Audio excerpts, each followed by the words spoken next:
Greetings, fellow human. I hope you're having a super fantasterifical and groovy day. My name is Barron, and in today's video, we're going to learn about a composition technique that's going to help you make better pictures and better video, using the rule of thirds. Yeah.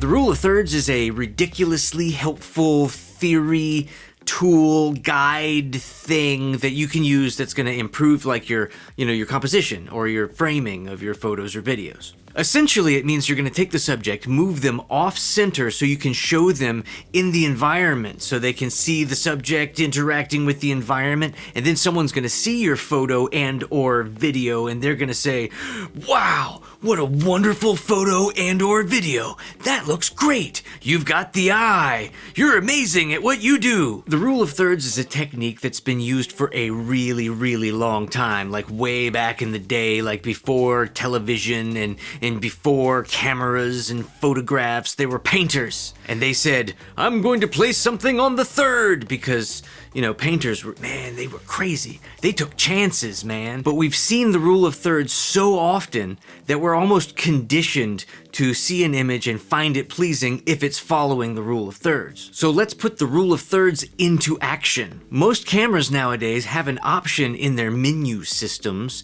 for you to turn on what some of them call a grid, some of them call guidelines, but even your phone has it. So there's no excuse. So you're gonna go into your settings, you're gonna turn on the grid, and it's gonna put these lines on your screen.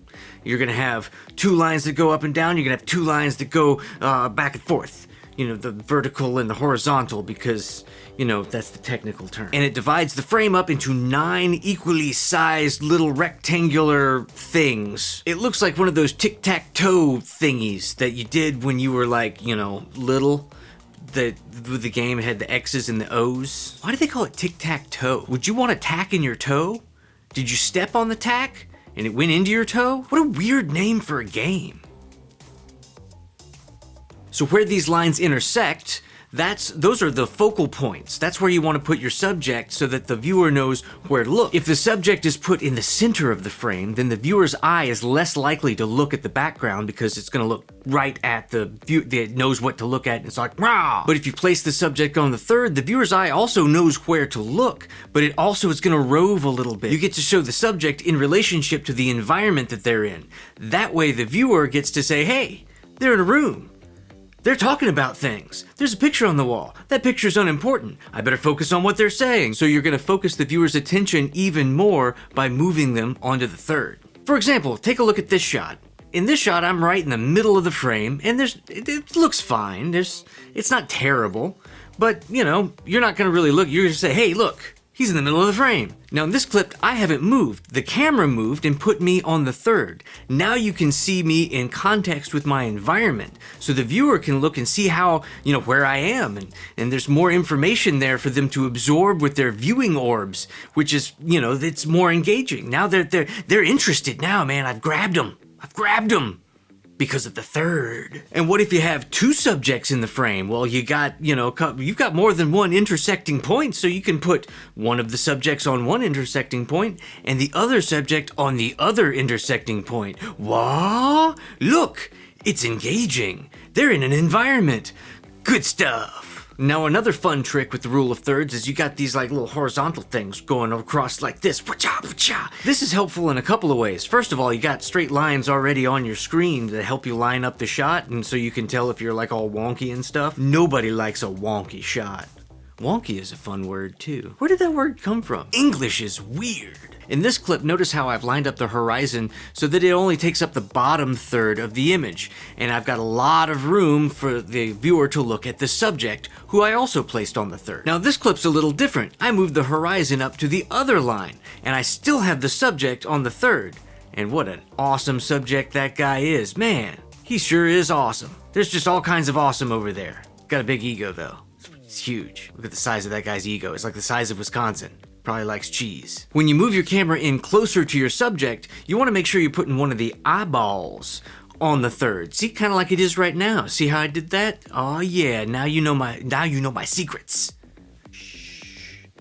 Don't Don't tell nobody. You see, we as human beings tend to, make connections with other human beings, and most of the time we do that through eye contact. And that's what we're accustomed to.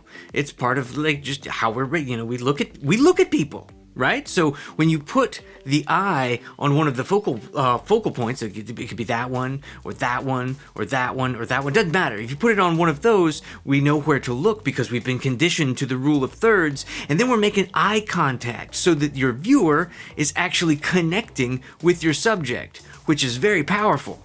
Now, rule of thirds is awesome, but it's not the only way that you can compose a shot. There's other techniques that you can use. You can use, framing or symmetry or leading lines, just all kinds of stuff. There's even, alterations that are similar to the rule of thirds. Like you have like the golden ratio, or, you get the phi grid, there's different stuff. But the rule of thirds is definitely a great starting point. So go ahead and grab your camera, run outside, turn on your little grid lines and go make some photo things. Or you don't even have to go outside. You can just go into the other. You don't even have to go into the other. You know what? The next selfie you take, you should put yourself on the third so they can see where you are. I mean, you want them to see you too, but if they're gonna be, oh, you're in the place. Just make sure you clean up behind you. You don't want embarrassing stuff in your background. Wait, let me. Yeah, we're good. So that's everything I got for you today. In future videos, I am going to go over some of the other composition techniques, so you can look forward to that. If you liked this video, do the thing where the thumb goes up. If you didn't like this video, there's a thing where the thumb goes down. You can do that. It's okay. I'm not, whatever. It's you do you. You know how that, okay, and I also do these videos like every Monday, so if you like this video and you want to see it again, you can do the, subscribe-y thing, because then, and you have to ring bells. Ringing bells so they know that you subscribed and that sort of stuff, and then there's also, like, panda bears that eat bamboo, because that's their diet. And why am I talking about I'm gonna, you know what? You go make some awesome stuff. Yeah.